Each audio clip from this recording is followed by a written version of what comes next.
Hey guys, Matthew here.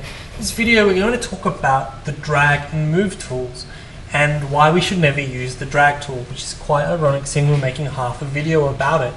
So I'm going to make a box because it's the only command we know at the moment, and I'm going to double click on the perspective view so it's full screen.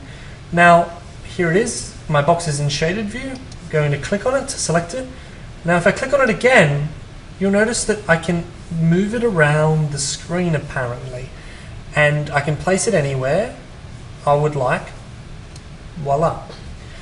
Now the drag command is very inaccurate because when I click on it, I'm just getting a very vague idea of where the object is going. I can't really move it some number of units in this direction or move it anywhere on this corner here. So there we go, I'm going to try. There we go. And it's probably not there. Trying it again. You know, it's a very, very point and look and try and guess where it is method of placing an object. So this is a very, very bad way of moving objects in RHINO because one, we don't really know where the object ended up, and two, we can't really place it onto things. So if I wanted to move a box 10 units in one direction, for example, I could use the command move.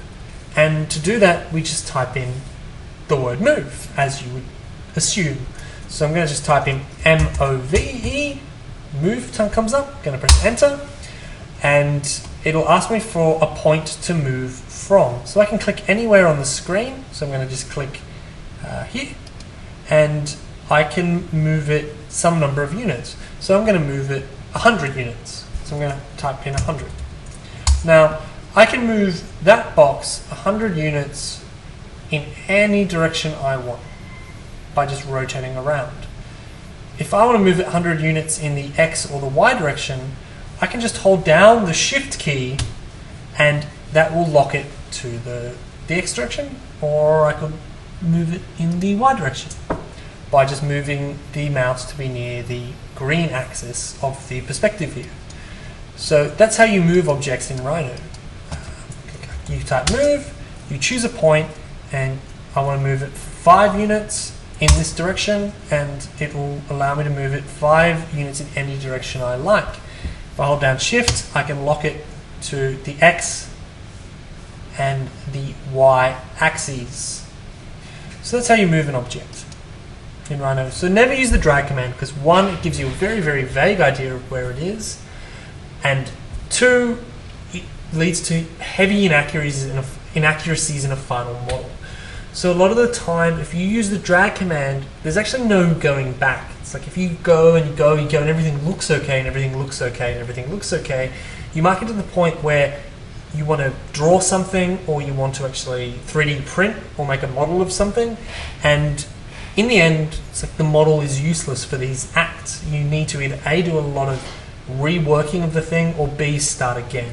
So every time you want to move something in RHINO, make sure you use the move command. And that command again is just M-O-V-E, and it'll give you the move command. If you want to move something vertically, you have an option here. We can just click it or press V for vertical because V is underlined. And I can click and I can move it 100 units in the Z direction. So now it's up from the little grid there in the perspective view.